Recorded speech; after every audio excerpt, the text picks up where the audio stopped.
Bonjour, bienvenue dans la série sur l'énergie du vide. Donc considérons maintenant une situation plus compliquée, comme celle-ci. Donc on a notre source S qui émet des électrons, paroi avec deux fentes,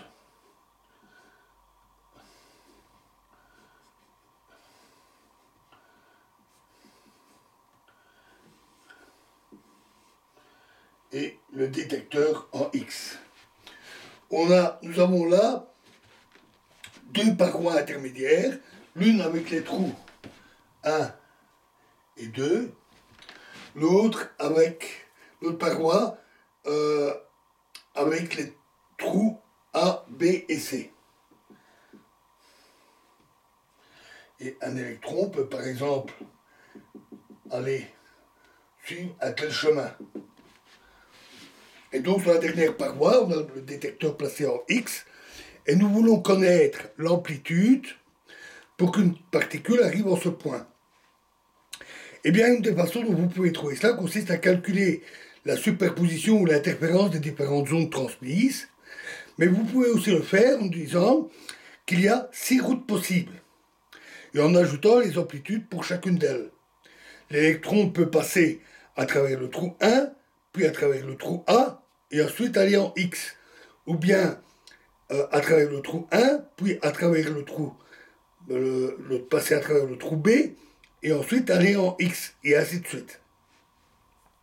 D'après notre second principe, les amplitudes pour les différentes routes s'ajoutent. C'est bien que nous pouvons écrire l'amplitude pour aller de S en X comme la somme des 6 amplitudes distinctes pour aller de S en X.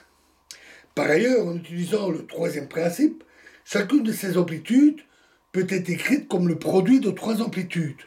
Par exemple, l'une d'entre elles est l'amplitude de S à 1 que multiplie l'amplitude de 1 à A que multiplie l'amplitude de A à X.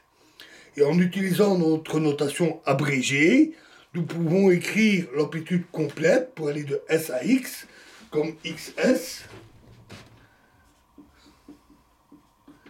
est égal à X A fois A1 fois 1S plus X B fois B1 fois 1S plus etc. Toutes les 6 combinaisons possibles, la dernière étant XC C2 2S.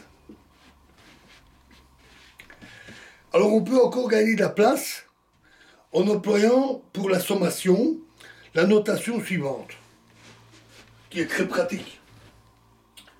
XS est égal à la somme, on écrit ça comme un grand sigma, la somme pour I égale 1 ou 2 et pour alpha égale A, B ou C. Donc toutes les combinaisons possibles de X alpha, alpha I, I, S.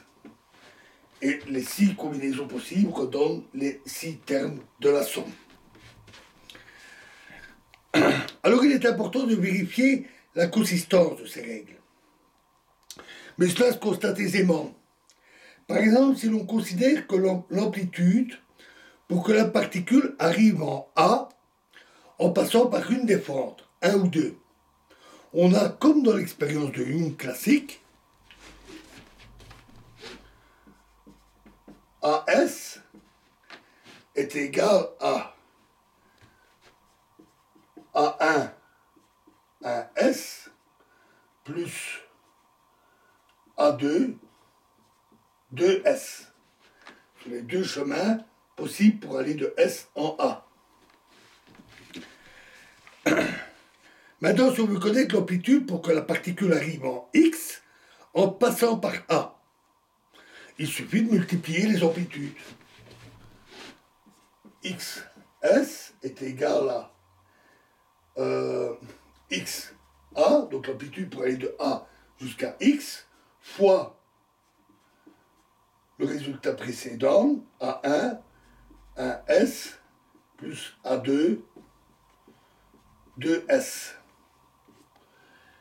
On peut multiplier les différents termes.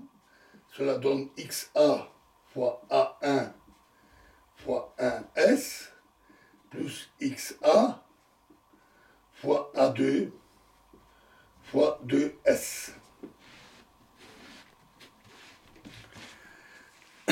Et en prenant et en écrivant une formule semblable pour les fentes B et C, et en sommant les trois, on retrouve bien la formule complète ici. Alors pour pouvoir faire un calcul utilisant ces méthodes, il est évidemment nécessaire de pouvoir calculer l'amplitude pour aller d'un point à un autre. Donc en somme, on doit pouvoir calculer XA par exemple. L'amplitude pour aller de là jusque là.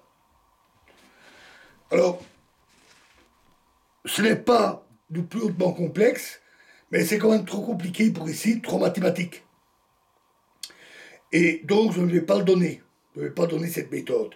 L'important, c'est de savoir qu'on peut faire tous les calculs qui sont ici, une fois que les amplitudes sont connues. Ce que nous avons besoin de savoir ici, c'est la signification des amplitudes, comment on les manipule, etc. Voilà, et nous verrons la suite dans la prochaine vidéo. Je vous remercie.